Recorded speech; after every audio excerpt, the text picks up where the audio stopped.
Power problems? Elon Musk says there are power fluctuation issues with his XAI supercomputer in Memphis. He describes it as, quote, an extreme power jitter during an interview on the Lex Friedman podcast. He says his team is working out the issues. The XAI is billed as the biggest supercomputer in the world. This weekend, you can find out more about it during a Q&A session. That's Saturday from 9 to 11 at Southwest Community College's Whitehaven campus on Findlay Road. I've reached out to Elon Musk for a quick interview. We'll see what happens. Musk's not the only one raising concerns with MLGW. President and CEO Doug McGowan told the utilities board of commissioners yesterday that MLGW is on track to have its billing issues corrected by the end of September. Fox 13 has told you many times about customers frustrated by incorrect or delayed bills, or both. And the utility said last year everything should be fixed by last January. We'll see what happens. 4:35 now. A petition to try to remove the mayor of Wynne, Arkansas has been officially certified.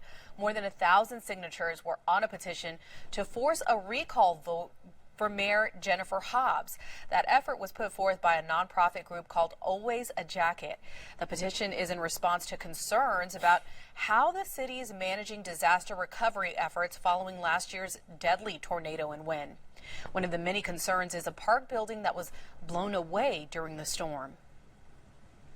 The reason that the EU Deshay Park building is not back is because Jennifer Hobbs has a pet project out by the ball fields. She does not feel that the poor kids in Ward 4 deserve a nice building.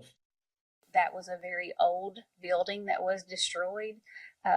It was insured, but the insurance money will not cover the rebuild cost entirely, as well as we did not have that staffed prior to the tornado.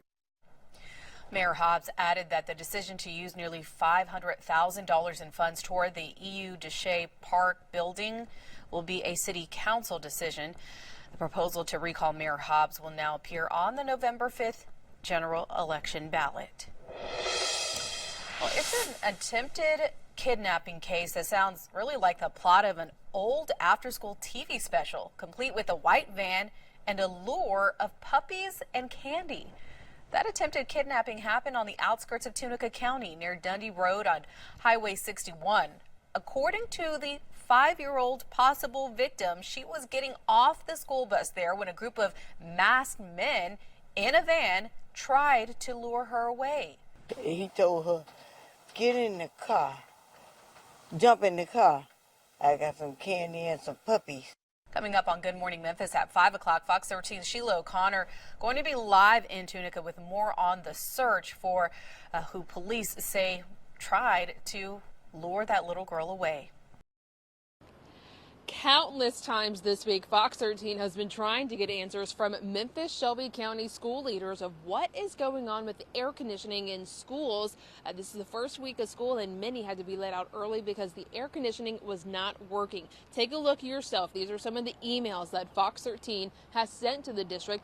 Really, the only response we got came Monday and was a pretty vague response, with the district saying that they welcomed back thousands of students. They know there's an issue with infrastructure and that they did the early releases in order to prioritize the well-being of students and staff, but the statement did not give us a number of schools that had to early release because of no AC, and it didn't give us the list of schools that had to early release. Fox 13 followed up on Tuesday with yet another email, the response from the district, then a Facebook link to a press conference that Superintendent Dr. Marie Fagans did with student broadcasters. Memphis media outlets were not invited, so Fox 13 could not ask any kind of follow-up questions, but Dr. Fagans during that conference did address some of the air conditioning issues, listing out the number of schools that had to early release on Monday and on Tuesday, and saying that the district plans to go to both the city of Memphis and Shelby County to ask for funding help in order to fix this ongoing infrastructure issues. Fox 13 reached out once again this morning to see if any of the schools that had those AC issues, if those problems had been resolved. Fox 13 just trying to ask questions and get answers to the questions parents are asking us. Stick with Fox 13. We'll keep you updated if and when we hear back from the district. In Memphis, Sheila O'Connor, Fox 13 News.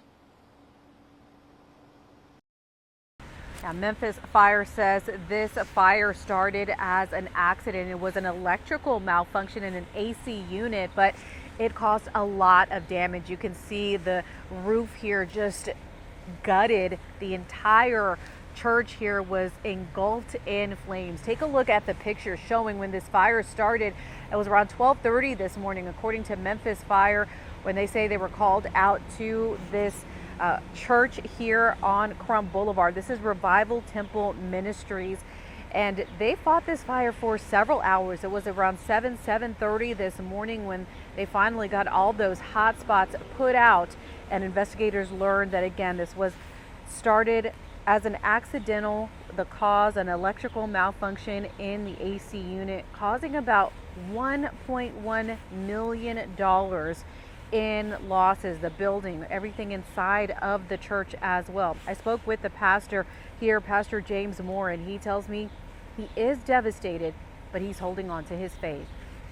It's a total loss. Yeah, it is definitely a total loss. Everything that we worked for to help be a blessing to this community has been damaged in this church. All of our equipment, all the things that we sacrificed to make sure that this church had for the sake of the community has been total lost in this. So a building might be lost, but the vision that God has given me for this community still stands. We believe, we move forward, we stand on what he says. Yeah, the pastor saying that they do plan to rebuild.